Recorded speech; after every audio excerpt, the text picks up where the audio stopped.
Keep in mind, dreams are fragile until they're shared with other people. So the next segment of day 13 of building your allies and accountability, how to take your Good Life project from abstract ideas to action, to reality. Just another reminder that I know the word accountability can seem a little harsh maybe or judgmental, but hopefully you can see it is more about encouragement and fostering that connection with other people. It's really about finding the right people to remind you of the story that you're trying to live in, the heroic journey that you're on when you lose the plot. Going back to the Harvard research study that I mentioned, that the point of their 85 years of research around happiness and well-being, the conclusion is that it's all about relationships.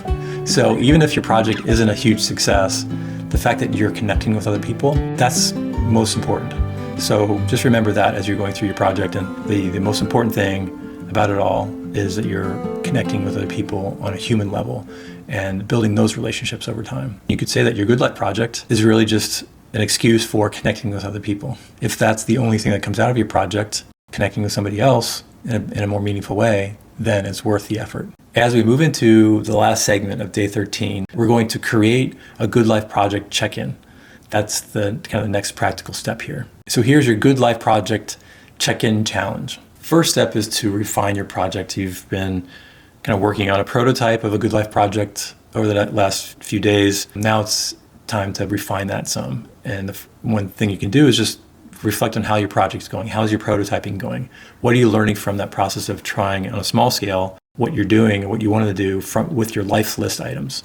And the goal is to refine it and then commit to something long-term over this next year. If you haven't already, you want to reflect on your Good Life project idea, revise it, and tighten it up. You want it to be something you can commit to, even though it's going to change still. You want to commit to it for a year. And if you haven't, give it a name, give it a title, just something that feels inspiring and helps you remember what you're about for that year. And you also want to think about a subtitle for your project, which gives it even more focus.